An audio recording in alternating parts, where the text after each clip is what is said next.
Hey, hi everyone. Good morning to the people on the West Coast and good afternoon, everybody on the East Coast. I'm really excited to host Priyanka here. She has generously accepted to talk with us about her journey, different obstacles, different things that she has successfully overcome to transition into industry and what different ways, what different roles, what different strategies one can uh, use on. Um, for this particular session, we are going to go in a Q&A manner so that we have some of the most common questions that we all have in our mind while going through this journey. And once those questions are done, we will switch to more questions from the attendees as well as you can put them in the chat box or you can type them anonymously and messages and we will ask them to Priyanka. Before we go on and start this sessions, I just want to remind you all that Priyanka has generously accepted to share her time with all of us. So we encourage all of you. STEM Peers is a non-profit organization. We depend on your donations. So donate your coffee, and that would help also many people in this journey. The donation link is in the comment section on the Facebook page. With that, Priyanka, welcome and thank you so much. My first Thanks question for to you meeting. is just briefly give us a short uh, uh, information about your journey up to how you came to this current role. Yeah. So first of all, thank you for the invitation. I'm glad that I could do this session. As I said, it's my time to pay it forward. I would like to do that because I have learned so much from this community. So when I started, so the journey starts back in my PhD days. So when I was coming to the near of my PhD, I realized that um, there are skill set that I need to develop because even for applying a postdoc from India, it has been a challenge. So I realized that Gurukul was a platform that was offering me so much where I could learn. So I became a part of Gurukul in 2018, and Anando and there were many others like Purushottam. They just immediately became my mentors who guided me through my CV and everything. So that helped me get a job, get a postdoc in Tufts, and it was during COVID. So I realized that during COVID, even though how much talented you are, getting even a postdoc was a nightmare. But I would say I was somewhat lucky because before the world shut down, I went to a conference, the Gordon Research Conference, and the person I interacted with ended up offering me the postdoc. So I would say I was lucky to be in that position. Otherwise, I don't know, every other positions that I applied just went cold. So out of the 200 applications I made, I got one. So it just seems like I had an easy road. No, there were 200 disappointments after which I got my postdoc. So now coming to the postdoc part, I would say I had a very nice mentor who supported me, who knew what I wanted. Because during my interviews, what he asked me was like, "What do you bring to lab?" But we all forget that when someone is interviewing you, it's not they are interviewing you, you're also interviewing them. You're trying to find a right partner and right fit so that he or she can help you grow in your career. So I asked him, I remember clearly, like I asked him, what do you offer me when if I join your lab? And I only said, like, what are your aspirations? I said, I do not see myself running a lab, but I do see myself, given my core skill sets, I see myself going into industry. He said, the technique that our lab does, I can guarantee you, if you after a year stand in Kendall Square, which is the hub of Boston industry biotech, it's like at least 10 companies going to offer you a job, and I can bet my career on it. So I was like, okay, so that's quite a confidence that you're offering me, and which also told me the fact that the guy is open to my transition to industry and he'll be supportive in every possible way. So that was one good thing. So now when I went and joined Tufts, I saw a lot of people. So I saw a lot of postdocs and I met them. And I realized one thing, that one can become comfortable in one position. Like being a postdoc, it's a bliss. It's like you have your own freedom. You go and do your job whenever you want. Nobody's sitting behind your back. You are your own boss, I would rather say. It's just once in a while that you interact with your PI, and if your work is going smoothly, nobody even bothers. So that was in my case, I felt. And so many people tend to become comfortable. They do not hustle uh, before they think, okay, the IV need to move to industry. But I knew I had a very limited time because my PI told me that if you have to survive in this lab, you need a grant, a fellowship, at least after 1.5 years. Otherwise, I won't be able to support. So I knew my clock is ticking. I tried applying to grants. I tried applying to 4 or 5 grants. It was not successful. So I knew that, okay, so the alternative is to start looking for a job. And also I needed that my postdoc needs to be successful. So I had a clear discussion with my PI that let me start with a small project that would end up having a paper. And at least I can also be part of some other projects that would give me a few other papers. And he understood that, yes, I have a limited timeline. And if things doesn't work in my favor in terms of grants, I would go to industry. And when in end of 2021, I realized that it's time because looking for a job is important. And my grant did not come through. So I started my journey, and it was a ride of 8 months. So that is another story that we are going to come through with the next few minutes, I know. So yeah, that has, so I feel that two things that came out was people have been supportive in my journey, and you being open about your choices of what you want to do down the line. So, and you direct your way. You cannot just sit and be comfortable in a position if you feel like things, if you want to move to any new position in things. So I would suggest that.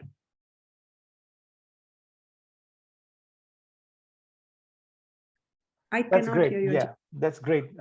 Thank you for sharing that journey of yours, Priyanka. I'm still trying to log in, make a live session on Facebook on the side, trying to troubleshoot that. If that, yeah, if it doesn't go. But the one thing that caught my attention during this journey that you mentioned, you have been so deliberate about making these very conscious decisions, what you want to do next and how you want to Yeah. get to that. I think that's a very good point to keep in mind, and talk this with the prospective PIs or job recruiters. Like, what do you want to get from them in return also? Yes, I think that became clear a lot so as when I joined Gurukul, I did not have an idea. Like many people yesterday in the Gurukul session as well, I realized that many of the new mentees who had joined, they did not have an idea what are the different roles. So me joining in 2018, way ahead, I knew I will do a postdoc. I knew what field I wanted to do my postdoc, but it gave me a window into what are the different roles in industry and what am I looking for and what can I do to get there. Right. So someone doing a PhD in US and someone doing a PhD in India, it will be a challenge to get me where I am.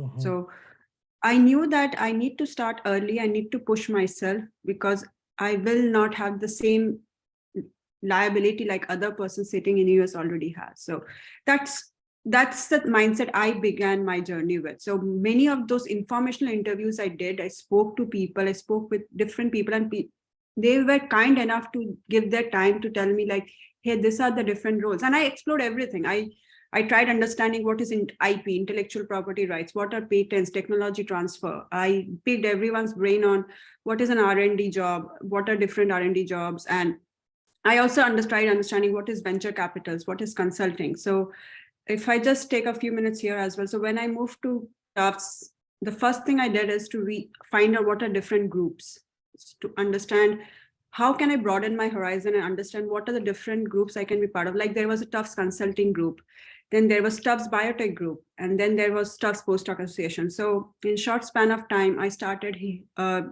heading the Tufts Postdoc Association. I became a part of Postdoc Association. I was part of Tufts Biotech Group. I was part of Tufts Consulting Group. So that gave me a leverage to interact with many other people and understand what can I do and bring on the table. I explored consulting. I wrote a consulting case book with few of the other people. I knew what consulting can be. I was part of biotech groups to involve people, to get people on board and see if we can arrange some networking sessions. So I have, and being part of postdoc associations as well, I was involved in networking with other people, trying to interact, trying what can I do. So this was like a conscious way of putting an effort to hey, I am willing to go the extra mile and take an effort of what I is out there and what I can leverage to get into a position or my dream job that I want to do. So there was a lot of hustles that I did. Yes. Yeah, that this brings me to, like, I was going to ask you about different roles or job positions that a PhD level scientist can look for, but you already answered that question in a very detailed manner. But again, something important that I got from your answer is that uh, as a postdoc or as a PhD, we are focused a lot on our project. We don't spend too much time on outside or looking for something that could be potentially new career Yeah. growth. So an excellent point, that give some time to yourself to figure out and touch on Yeah. different aspects like consulting, this and that, uh, Yeah. every I week, few suggest. hours probably. Yes. So in that regard, since you are now working in R&D, Yeah. can you talk a little bit more specific about what are different roles in R&D? Because I think a lot, vast majority of the attendees would look for a role in R&D. Can Okay. you, yeah, briefly? Yeah, so I'll tease that out. So a research and development in any company, be it a startup or a big company, means that you are developing a technique or you're working on a new biology or on anything that helps in getting the portfolio or the portfolio of drugs that company is working on.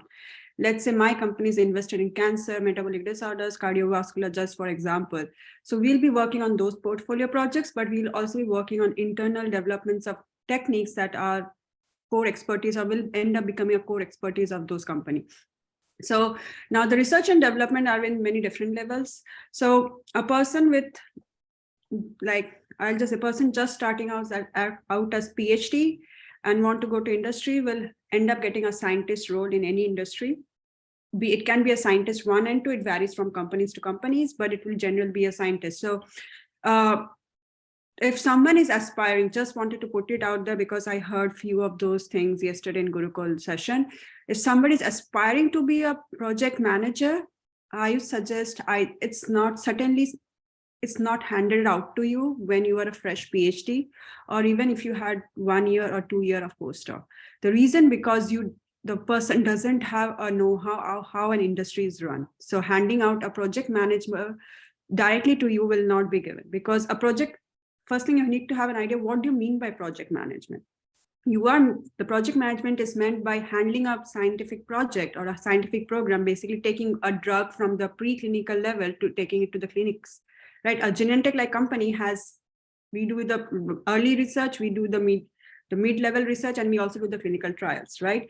So my hiring manager, he's basically handling projects right now. So he's doing project management right now. So what he's doing, he's taking a project, he's bringing in new projects and taking it to the point that it can go to clinical trials.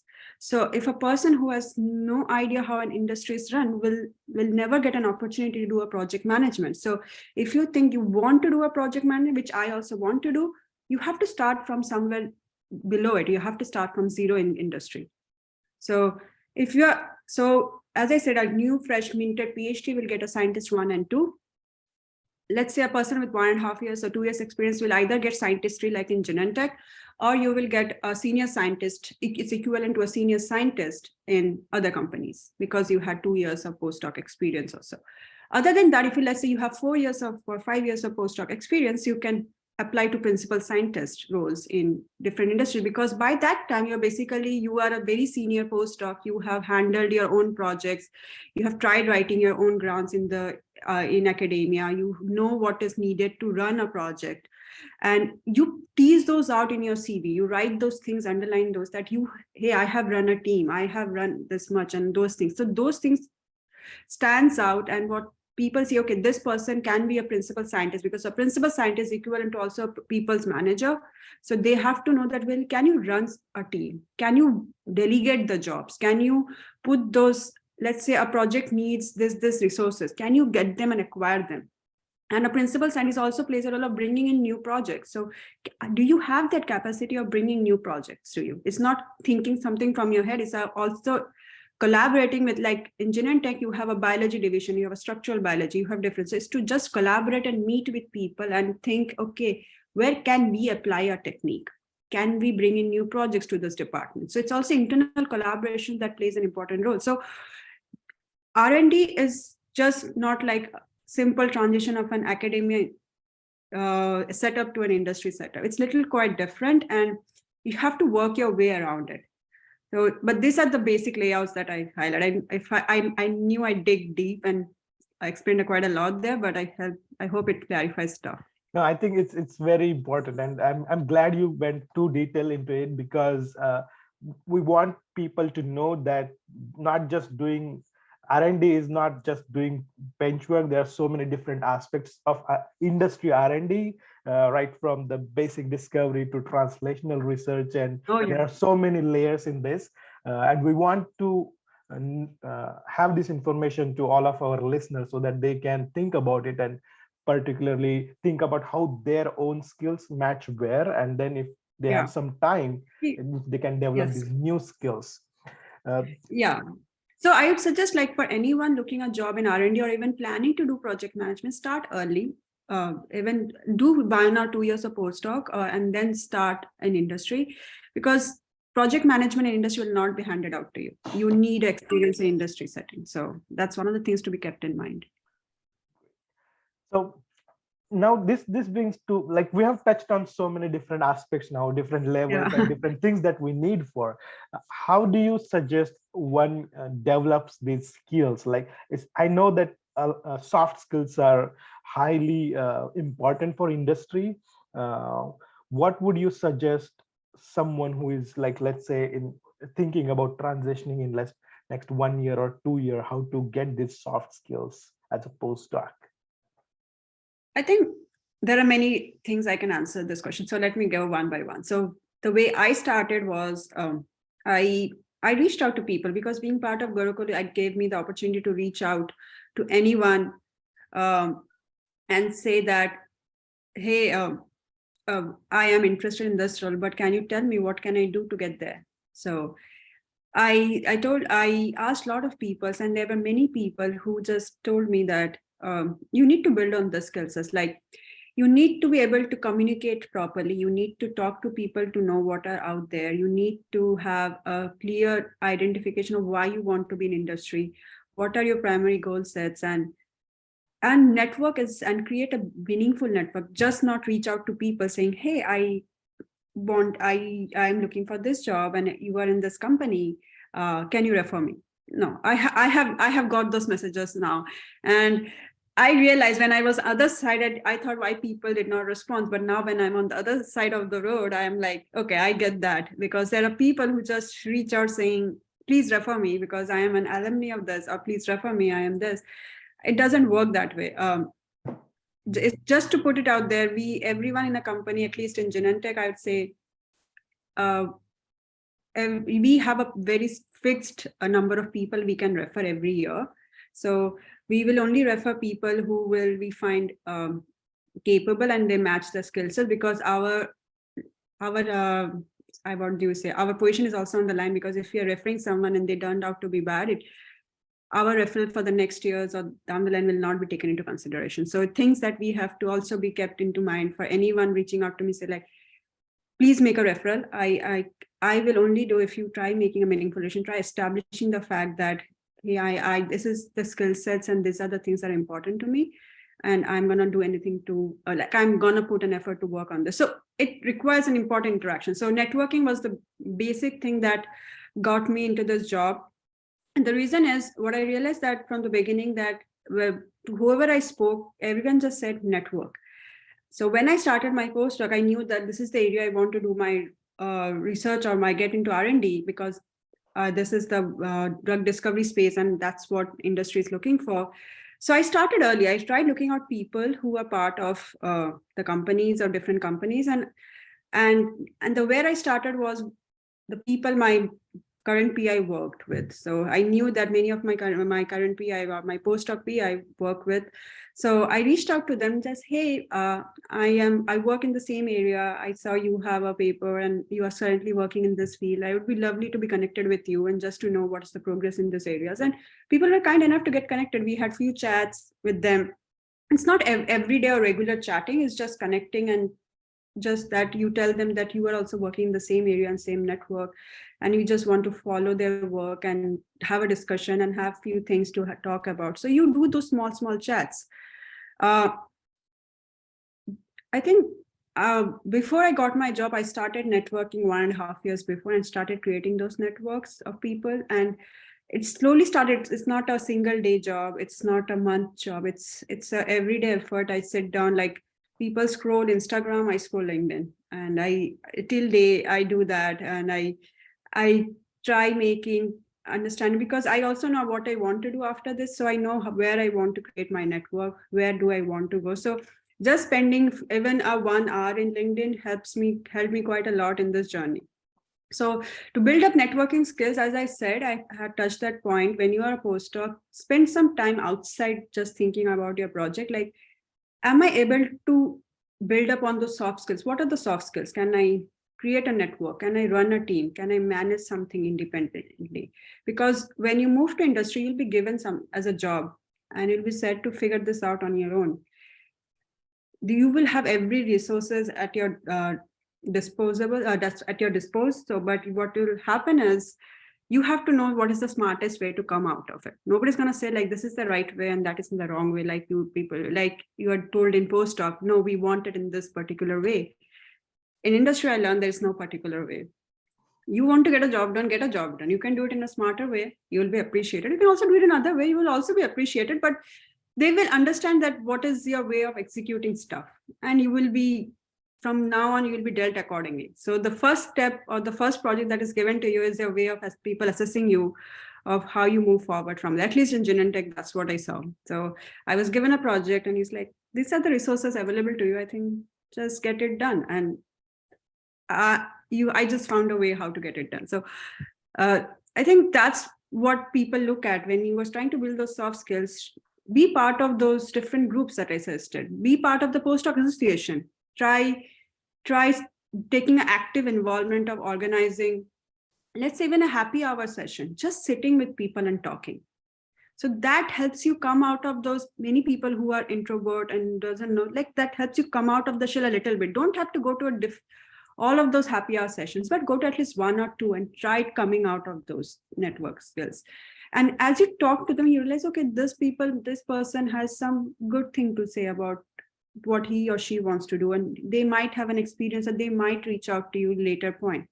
So you create that network. Again, Boston STEM peers, happens every time. And I know even California has a STEM peers, the San Francisco has a STEM peers association. So just be on a lookout and just go and be part of those happy hour session. You don't have to do every STEM happy hour sessions or STEM peer session. Just be part of 1 or 2. You will get to know people will be out there out to willing you and network, at least remember your face. So I think that's what helped me. Again, being part of the bio, there is the people I have spoken in Boston. Boston has a good biotech community, be it any university, any hospital. Like I know people in Boston Children's, I know people in UMass, I know people in Harvard, and everywhere there's a Tufts biotech group. There's a biotech group, and there's a consulting group, and there's any other group. So be part of those communities and just try to explore. Like I remember when I first joined the consulting group, I was like, people were like, what do you want to do consulting? There are people who have far more experience. They are solving the consulting cases like it's just back in their hand. And I was just sitting out there idle. And I felt stupid at that time. But I felt like if I was considering consulting, I just need to be stupid for a few while and understand what is the space. So it's okay to stand there and be stupid and then not knowing at all what is out there. So I think my biggest thing was be stupid so that you can take in too much of the information that people out there are offering to you, and then build your knowledge on that and try reading. Right. So network and be open to new things. Excellent point. Excellent point. And I'm sure pretty much everyone who's attending this Zoom call right now has this basic idea. Being a scientist, we do that. We read papers, we search through the literature, and these are parallel things. Go to the meeting, sit there, find out what is the current scenario, what is the current experiment, and what's the question remaining to be answered. So we have this very parallel experience and expertise, and we just need to navigate them or twist them in such a way that we can use them Yeah. for our So job search? I just say something like, being a postdoc, we know that we always want to think of the next project or the next experiment. I would say just you can push that experiment for the next day and take that 3 hours of your time and go to a happy hour session and just talk with people. It's not a waste of time, I would say. Right. So this brings me to the next question. You touched a lot on like networking strategies and when to start Yeah. networking and Yeah. how like with this all networking things, and I know that you emphasize a lot on spending some time on LinkedIn. Yeah. So apart from LinkedIn, what are different websites or social media sites that, or apart from LinkedIn in general, where one can look for the jobs? Is it just like friends network or people talking? Um, if you can touch on examples of different things that comes to your mind. So there's one website, it's just not coming to my head right now, the name of it.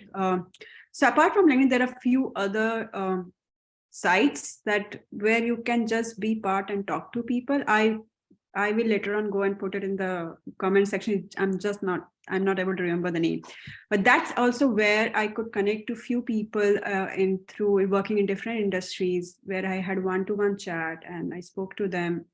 So it was just not Stempios, it was those other platforms as well. And it was introduced to me through my partner. He's like, hey, can you these are the websites that we go and meet the professionals and we talk our business stuff. So you can also be part of it. There's no harm. You can tell them what you want to know. So, and I learned a lot about fair pages. I learned to talk to people, and I just knew how to talk to people and have a conversation.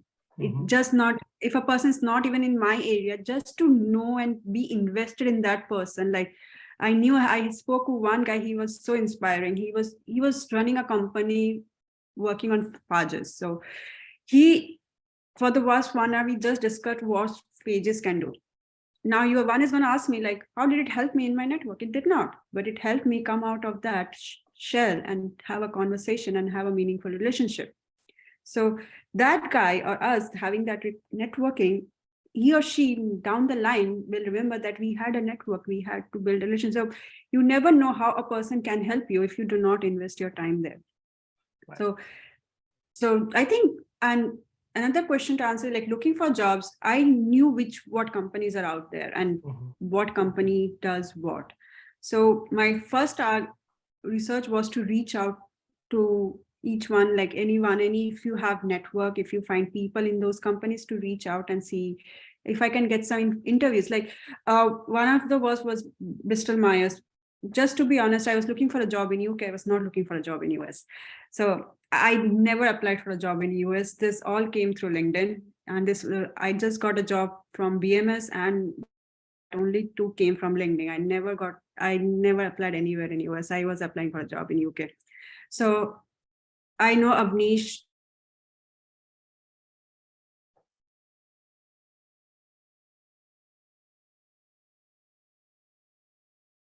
One who works in UK, and that guy, he's a senior professional working in BMS, head of one of the other departments, and he gave his time. He gave me 1 hour of his time, and what he told me was, UK right now, the UK biotech space is growing, but it is not in a good space.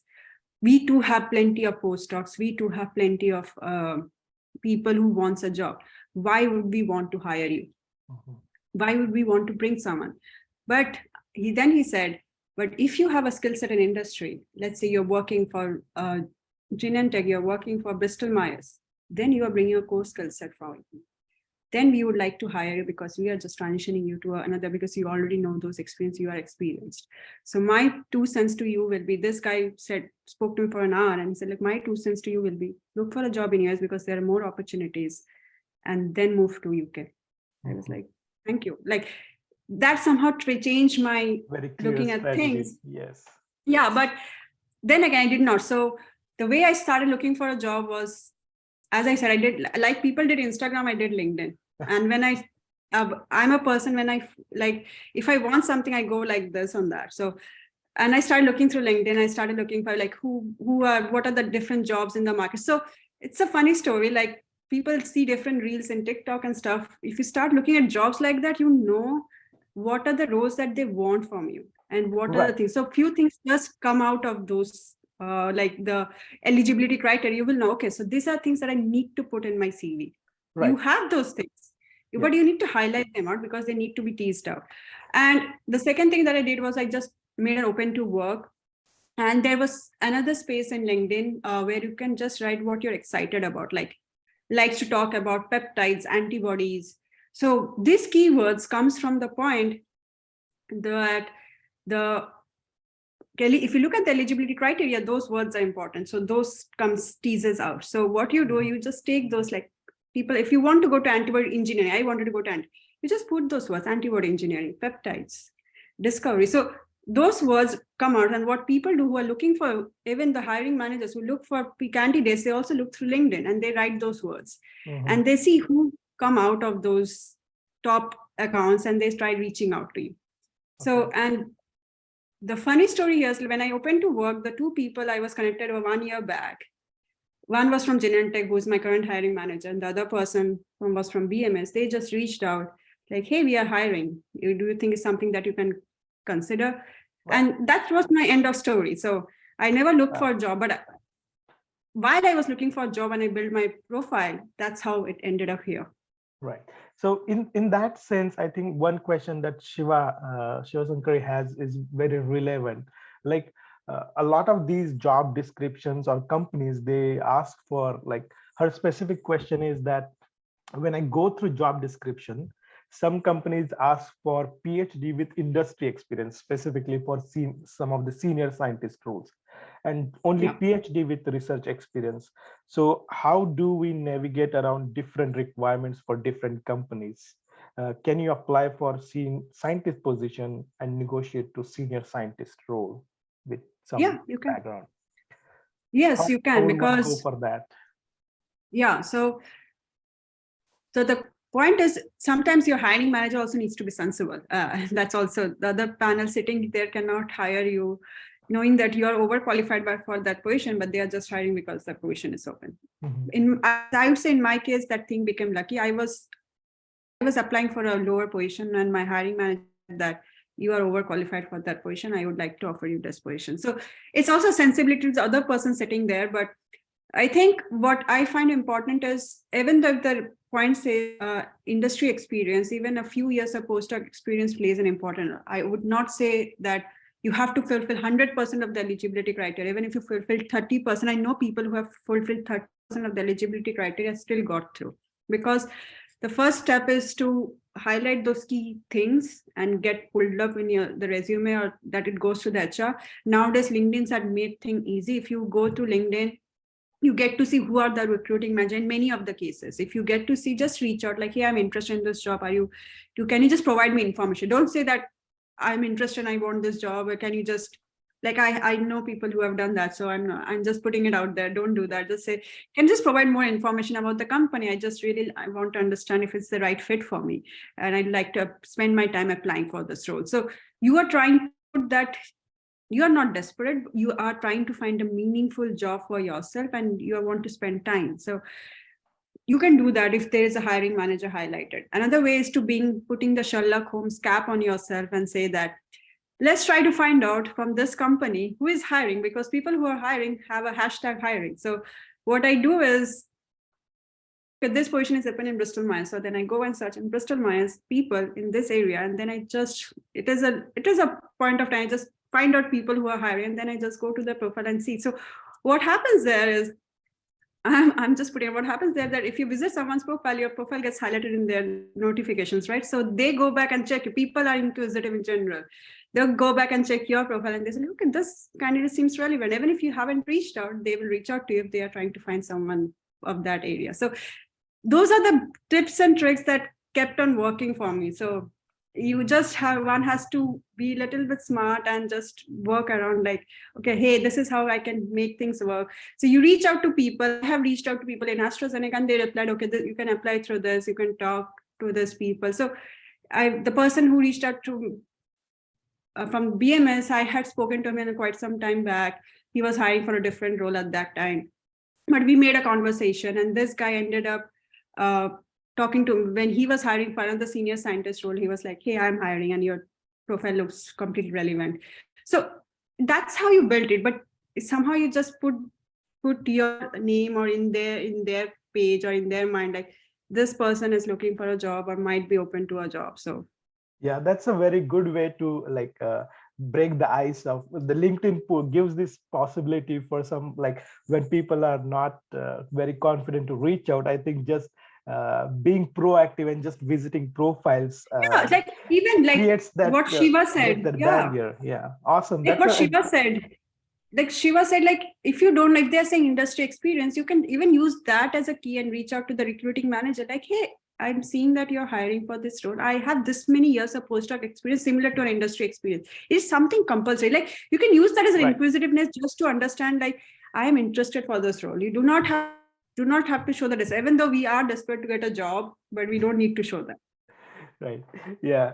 With this, I'm going to ask you another very sensitive question that comes around and just is always on top of our head. Oh, the How visa. do you, yes, how do you navigate the visa issue? If you can touch briefly, I know we have a lot of discussion on this question throughout the Yeah, STEM pairs in the Gurukul in yeah, detail, but for today's audience, if you can just shortly tell this, yeah. and then we So can move I on to next questions.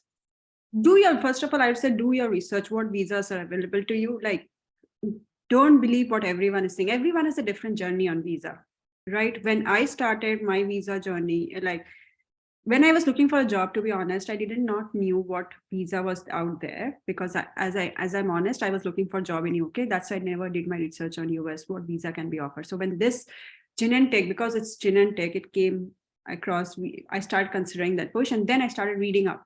I started reading up what was the visa that can be, because I did not have a J1 waiver, right? So the only was O1 visa. Now with O1 visa, I reached out a lot of people. I did informational interviews with 20 people, more or so. And out of 20, 18 told me, you cannot get an O1.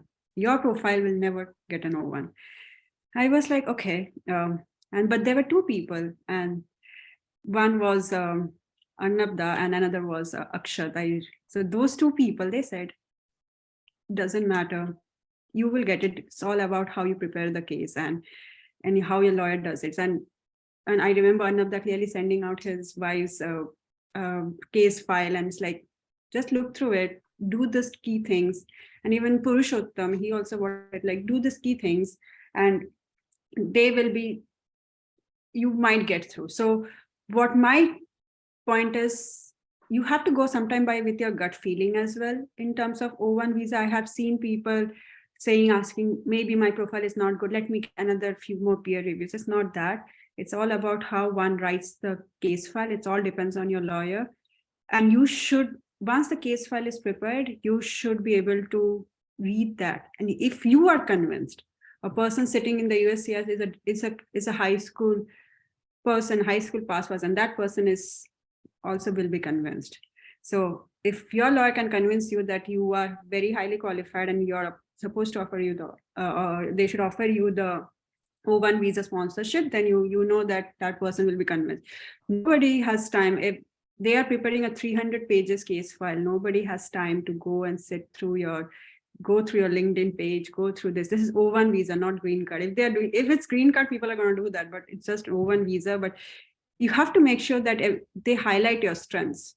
Mhm. So all this 20 round of informational interviews made me realize what can be teased out from my course set. So when my lawyer sent me the file, so the first thing was, when I was interviewing during the I told my hiring manager, like, I'm going to go out and fill the application, because before, you have to tell me if you can sponsor me visa.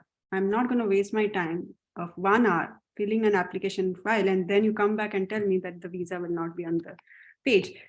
So so that's what they told me. So both BMS guy and the Genting guys, they said, we offer you, we offer visa. So please go ahead and fill, because we feel that you are a good candidate for us.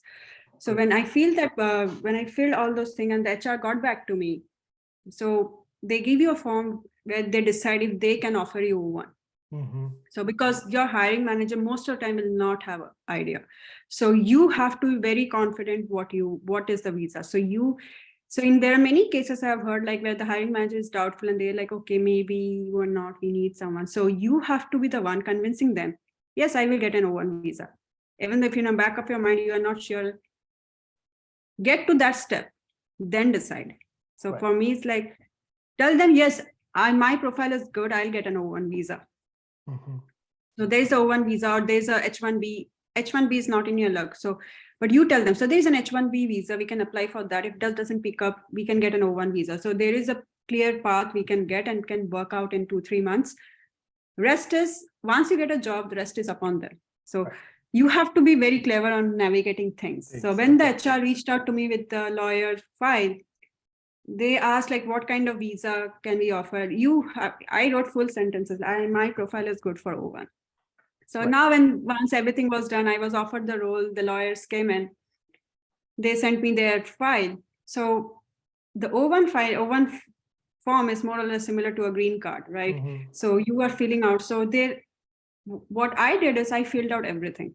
I literally wrote a 20-page history on that because my point is, if you do not show all your cards, the person sitting in front of you will not be able to decide what is your core strengths and how they can exploit it. And a lawyer's job is to help you the best way possible to get the one. So if you are selective and if you are only judging your skill sets, then it's very difficult. Right. That makes sense. That makes sense. Yeah. Absolutely. So, that's a great insight on the navigating this visa situation. Yeah. So, and I think one thing I felt was when I started my O1, I did not have any peer reviews, to be honest. I had zero peer reviews. So everyone told me, even Purushottam, I remember Purushottam telling me, he was like, I told you several times to do peer reviews. I was like, I wasn't looking for a job in US. Like, why the hell will I bother to do peer reviews? Like, now what are you going to do? I was like, he helped me quite a lot. And then I was like, he's like, reach out to every editor. So what I did was, so I know that journals above 5 require people who are assistant professor. Journal below 2 don't bother, and they are not that much important. To make my profile relevant, I need journals between 3 to 5, and there are quite a lot. Yes. And so I reached out to every editor I know. I did not reach out saying that I need it for visa sponsorship. I reached out as like, hey, do you need help? I'm just trying to help you out. And if I can help you out in any way, these are my expertise and this is my CV. And you will be surprised. A lot of them reached out. So within 2 months, I ended up doing around 24 reviews, peer reviews. So it's just that be as aggressive as possible. I was like, I remember sitting and doing a peer review in Miami Beach because I needed to get my O1 visa. So that much. We have to work hard for this stuff, and definitely, and we can do that. I couldn't relax. Exactly. So, but that was the skill set. Look, when I got the offer, when my lawyer started putting out O1, I did not have a peer review. Then I decided my skills, like tactics, like, okay, what I need to do, how much time do I have? Okay, I'll get it done. So that's what my mindset when I went it ahead without knowing anything. We have next question from Shweta. I think you already briefly touched on it, but let me ask her full question. She asks, so you scroll through LinkedIn. So how did you go about applying for a job, like applying through that LinkedIn job posting, or did it take you to the company career website, or did you put an employee referral in the application form, or did you just network and then send your resume, or all of these? Both. That's what, all of them. I have done an applied normal job. It went cold. I have networked and applied. Some of them went to certain positions, some of them did not. So, and have applied through referral as well. So I think it's a bit of luck as well, what clicks and what does not. But what I felt that most click for me, it can vary case by case, but what I felt having like I'm having conversation with you right now, just to have a conversation with someone even makes a huge impact, because that person knows that how much influence you are able to create. And I feel that that's my son. You want to say hi to everyone? Just give me 10 more minutes, okay? Thanks. So what I felt like, you make more impact when you're having one-to-one or face-to-face conversations with someone. So that worked for me, and I would encourage anyone, if you know, even if somebody's not referring you, if somebody can just point you who is the hiring manager is, just tell them, even if you let me know of the hiring manager, I can reach out to that person in LinkedIn. I have, in last few months, I have told many people who have reached out, said maybe I'm not able to refer you, but I can tell you who the hiring manager is. You can reach out and ask. So many people have done that, and they tell you either we have hired for this role, or they start having a conversation. So referral is okay. That tells you that the guy has confidence. But right now also there is a kind of what I am, once I'm in the industry, I know what I'm right now feeling. Like many people think that, at least in Genentech, like you refer anyone who reaches out, because it has been happening currently more. So what they feel is, if someone, the other person is actually making an effort, is reaching out to you, because most of the hiring managers have a hiring highlighted in LinkedIn. So they tell you that, okay, if you reach out, they actually are very candid with you, and they like, okay, we like your profile, or let's have a chat, or let's think. So I would say try all your ways and find out what works best for you, but try to have a face-to-face conversation if it's possible. Okay. So I hope that answers Shweta's question. We have one more question from Pauro. I think we have touched on it, but if you can revisit this question again, that would be awesome. The question is, were you part of the club? I think this is about the consulting club. Were you part of the club because you considered that as a career choice, or just to learn about it? And if it was once a possible career choice, what made you not to take up that career path? That's a good question. Yeah. So I was thinking it was a career choice. I still think I'm going to navigate there. But what I realized, that I had a very short time to actually,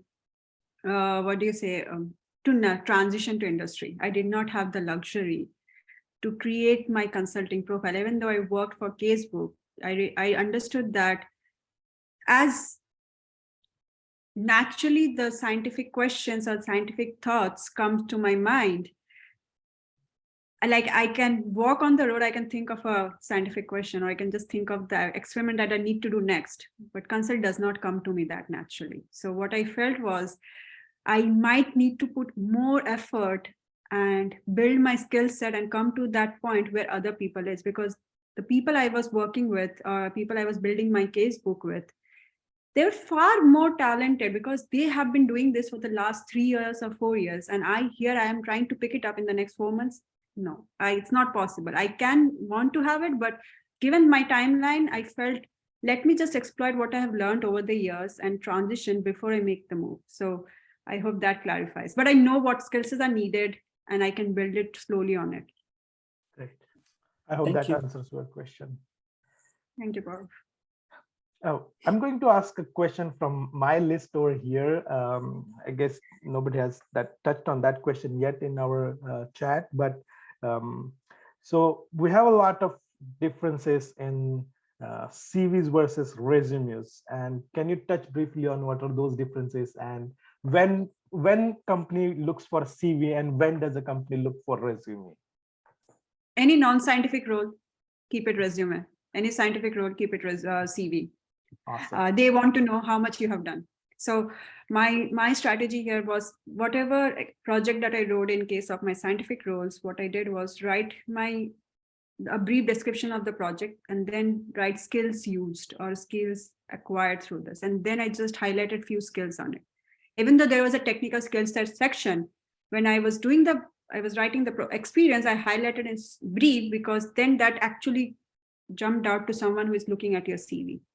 Or when you are just networking and sharing your CV with someone, they just look at your first page and, okay, this person seems relevant. You built this library. Oh, this is important, because whenever you ask someone, let's say have a chat, that person is going to ask you immediately, like, can you forward your CV? So the person is going to be prepared talking to you, because he's looking for a good candidate. So he or she is going to first take a look at your CV before having a conversation. So having those, like, let's say you did this project and a skill set below, before the skill sets coming 2-3 pages later, that gives them a short overview. Oh, this person seems relevant, let's talk. And then they will go through their CV. But in short, scientific role, go CV. Non-scientific, keep it resume as short, and highlight your soft skills. Don't Awesome. be too scientific there. Awesome. That's a great insight. We have next question from Aniruddha. We have coming up a lot of questions now. There's a buzz going on. I'm happy to answer. So Aniruddha asks, I'm wondering if I have just finished my PhD, how possible it is I end up reviewing articles? How should I approach the editors to review articles? Is there any specific criteria, eligibility criteria to be a reviewer?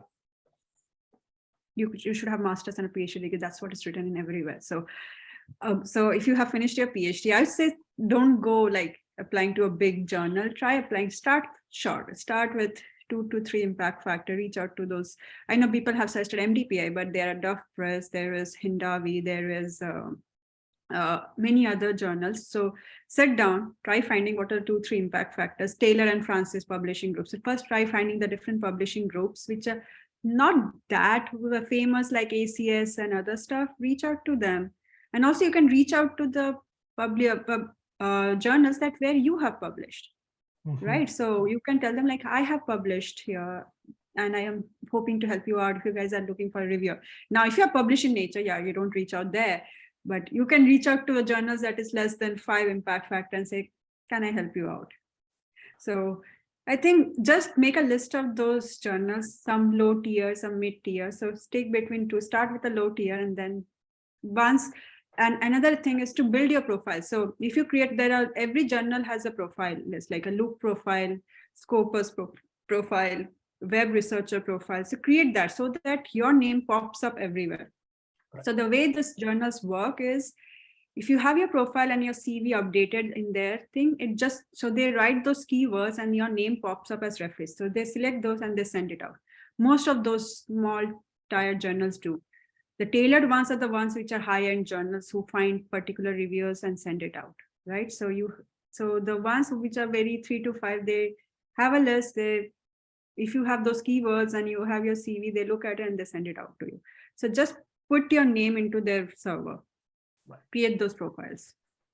To add to the excellent points, Priyanka, I just want to add to that answer what worked for me, especially sure. Because this is an important thing to build the profiles. I looked for many society journals that were relevant to my field.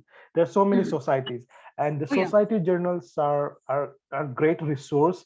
They need reviewers. These big journals, there are many people trying to volunteer to these big journals, but the society journals have very less reviewer pool. So if you approach those editors, they're very active on Twitter, mentioning that, oh, I sent email to 50 people, but I have not got one response. So yeah, reach out to that person on Twitter, science Twitter, like, hey, I saw your tweet that you're looking for reviewer. I have this background and I'm happy to volunteer. So Aniruddha, if that something can help you too, or anybody who's that's an excellent point. That's an excellent point. Yeah, field. Like I didn't reach out because I wasn't aware of that. Thanks for letting me know. I can now tell it to people who wants more information on it.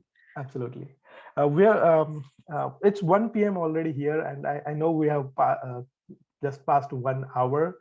Do you mind if we go on a couple more questions, Priyanka? I don't know. As I said, it's a Sunday morning for me. I am in no rush.